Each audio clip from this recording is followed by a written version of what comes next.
Greetings, welcome to the Citizen Exclusives. You are with Mpoki Thompson, and today we have a special guest, Ms. Urpilainen, EU Commissioner for International Partnerships. Jutta, welcome to Mwananchi Digital, welcome to the Citizen. Thank you. It's good to be here. Yes.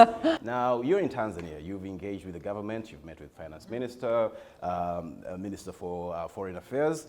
We want to know a bit more about some of the engagements, but let's just go to the specifics. The green agenda. So the green agenda is a very critical issue for the Tanzanian government, but for the EU as well. Fossil fuels has become a topical issue in Europe. It is also a topical issue here. We're headed towards COP27. Now, I want us to talk about the practicality of implementing the green agenda in light of the global dynamics that are ongoing right now. The war in Ukraine, Russia, your biggest supplier of energy, has cut the supply, which now has forced you to look into other countries, Tanzania included, South Africa and Tanzania. So can we talk about the practicality of implementing the green energy in light of what's happening globally? Well, first of all, it's great to be in Tanzania. This is my first visit as a commissioner to your beautiful country. And when it comes to green agenda, so green agenda is one of our main priorities for the cooperation with Tanzanian government and with Tanzania. Actually, we have allocated 200 million euros for that priority area until the year 2024. So it's also from the financial terms, it's really a high priority. When it comes to fossil fuels, for us as the European Union, it's clear that we are not financing any fossil fuels investments. Why?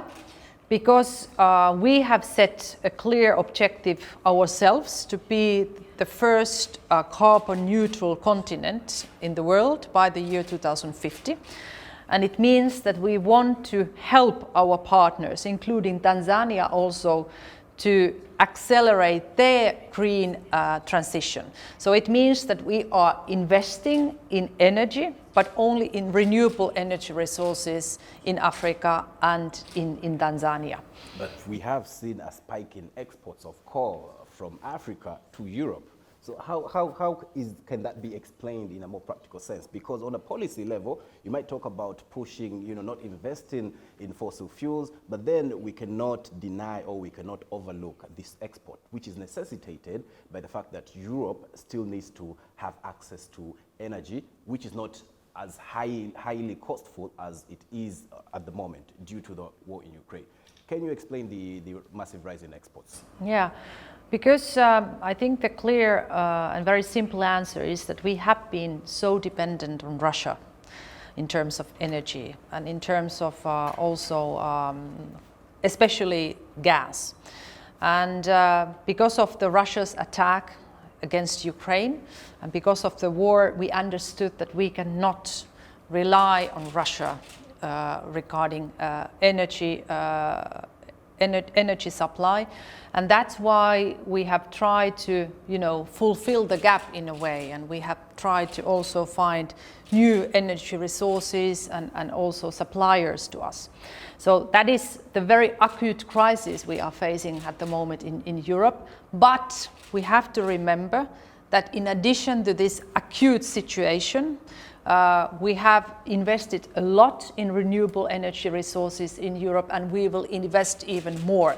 So, like I said, our plan and target is to be a carbon neutral continent by the year 2050. So it means that we cannot use fossil fuels like we have to use in our previous times.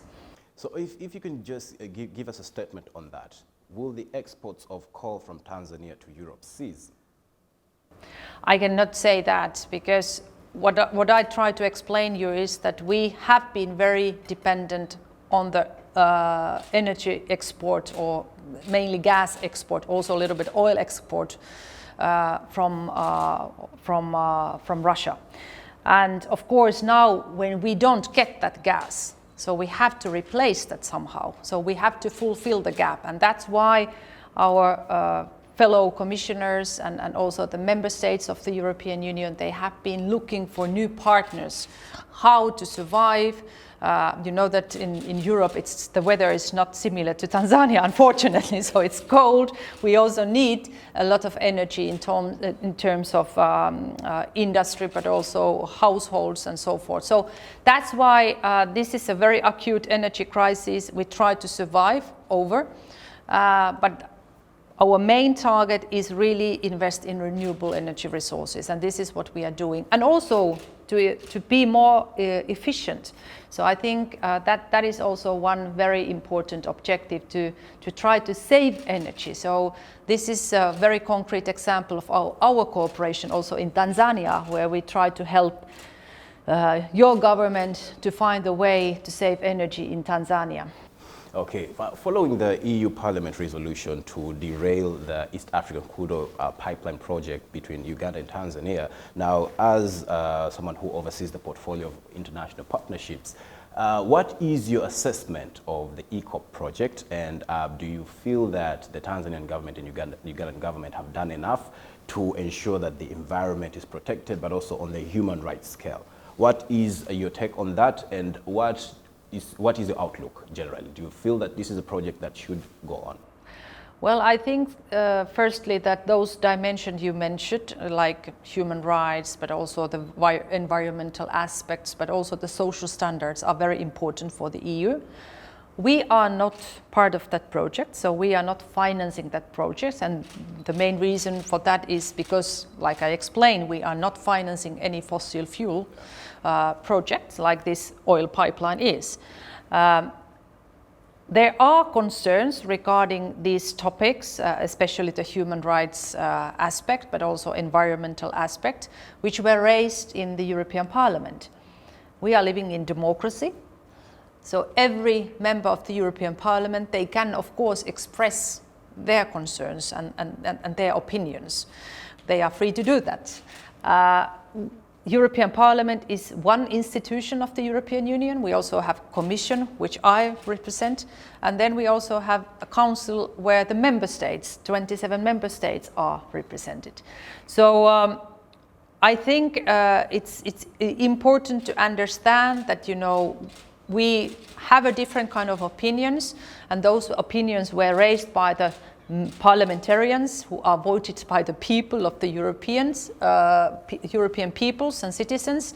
Of course, what was discussed today also with your governmental representative was that I think it's important to now to clarify and you know, try to have a dialogue also with the European Parliament in order to explain that and take in a way those messages seriously. But on the other hand, what is clear for us as the EU is that we respect the sovereignty of Tanzania and also Uganda when it comes to your energy solutions and also choices. So it's your decision how you produce your electricity and what kind of energy resources you are using. But what is clear to us is that we don't finance any projects relating to fossil fuels. Yeah, let's talk about the digital transformation, which is an area of interest for the EU, but also for the Tanzanian government. Recently, Tanzania was ranked 107 out of 117 countries in terms of digital quality of life. So how much of the funding goes into ensuring that digital transformation also translates into the quality of that digital quality of life? Well, I think one area where we can definitely work together with Tanzanian government is education. Because I mentioned that green agenda is our highest priority in terms of financing, but the second priority for our bilateral cooperation is human capital and human development. And under that priority, I would say we are very much focusing on training and education and empowering also women, but I would say in general young people. So being a former teacher myself, I know that digital should be part of the current and I would say modern education. So this is one example of policy areas where we could work together with Tanzanian government in order to to accelerate also the digital transition in your country. Oh, Ms. Jutta, it's been a pleasure. You were with me, Mpoki Thompson, for the Citizen Exclusive. Until next time, bye-bye.